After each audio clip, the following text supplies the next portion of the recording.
We're back and we're still cutting this hat up and the tassel, and we're remembering that this is the front. I marked it where the boots are going to be at the bottom, but I just want to see how the hat's going to turn out first before we even start on the bottom. And if you really want to make this a super easy, don't even do, just keep doing the blocks and just the hat sticking out. People will kind of know what that is all about, you know. So let's do this. I'm going to start sweeping this out a little bit more.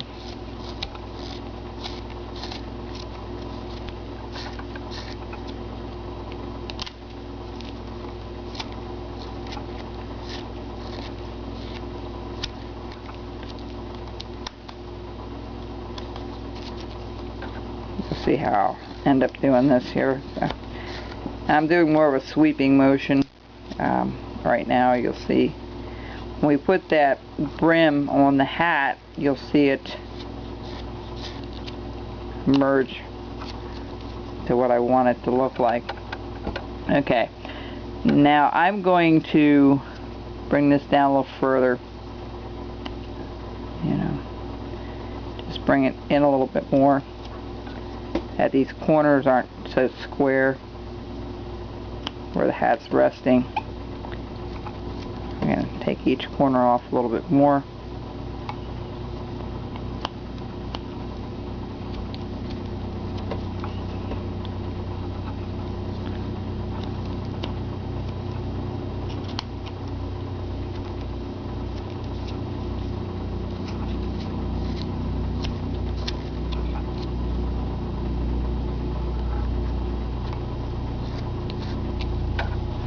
Alright, and we're going to stop with that right now, and we're going to go back here and we're going to find out, this is the front, this is going to be up a little more.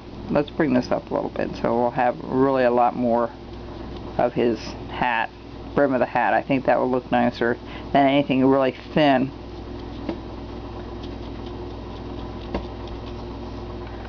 Alright, so it's kind of a little bit wavy, which is okay. Doesn't have to be exactly straight either, so it's kind of stuck there at the top. And we're gonna go ahead and take, you can use a little V tool, that's what I usually use right here, and we're gonna go here at the top of the hat. We're gonna just kind of follow that all the way around. Now when you use a V tool, what you want to remember is, you know, remember resting your thumb on your piece as you're going around, and then please try not to put a lot of pressure on it. Use your hand, not your arm, for the pressure, and also keep your other hand out of the way. I have stabbed myself more often with one of these things than, or a gouge, than I have with a knife, and it's really, it's just learning to control your piece, you know, the tool that you're using, trying to make sure you have a secure place to rest your thumb. That helps a lot. And really having it sharp enough, because you're putting a lot of pressure on it to cut it, and it's not sharp. It's really going to hurt when you hit yourself. And again, the glove will help somewhat when you use a glove. It will help to prevent from those cuts getting really deep, but it will stab through one. I've seen it happen. Now if you have those metal meshes, I know some carvers use them. I don't know many carvers that use them, but they're more expensive than a regular Kevlar glove, which is what most people use. And you know, you have to use your own judgment on that, folks. You know, try to protect your hands as much as possible. Also, you can use a thumb guard on your thumb, and what that is just a lot of people use a wrap. What they use for horses, actually, you can get it at Tractor Supply, or you can go find some in the pharmacy department. They're going to be more expensive. The horse wrap is pretty well the same thing, but it comes in like a 4-inch wide band, and then you can also And then we're going to take these edges off a little bit, so I go back over and I kind of blend that in a little bit. Okay, once we get this tassel done at the top, we're going to round that up, and we're going to bring this down a lot more.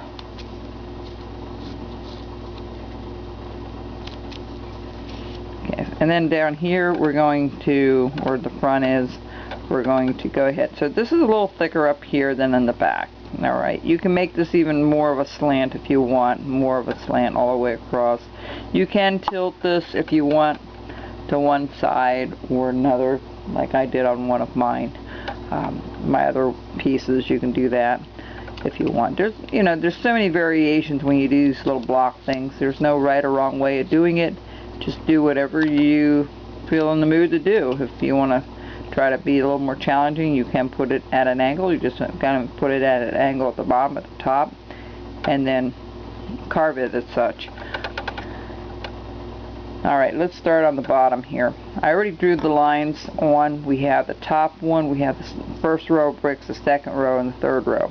Okay, I usually like about 3 rows on mine. You can make 4 or 5 or 6. You can make this as long. Now, I know this is not going to be in any concept of the actual length of the body. I understand that. Caricatures, there's really no proper measuring for the exact of how long the arm should be or how long the legs should be. That's the beauty of caricatures. You can do whatever you want and it won't be wrong. So if you want to make them really short and stubby and you just want a big pair of black boots sticking out at the bottom, that's fine. You know, there's no right or wrong way of doing it. You do whatever you feel you want to do and try it out and see how it works out. The reason I say that is because people say, well, it's not in proportion. You know, some people have said that in some of the forums that I saw on the internet. Folks, it's caricatures. They're going to over-exaggerate certain things, like the hat or the face or the hands or the feet, and there is no rhyme or reason to it. So if you're doing it like realistically, you're going to be kind of disappointed. It's not going to look like anything realistic. That's kind of the point of caricatures. So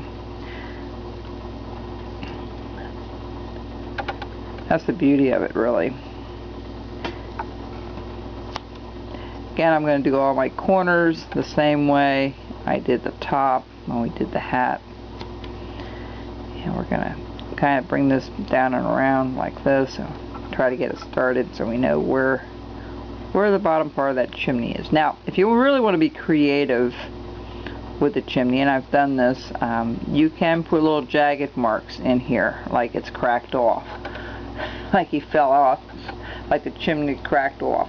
I've done that already. I sold one years and years ago, and the reason I sold it was when I did the feet at the bottom, I actually did it wrong. It was really one of a kind, and I sold it as such because I never made another one like it, where I had the face in one area, and I had the feet turning to the side.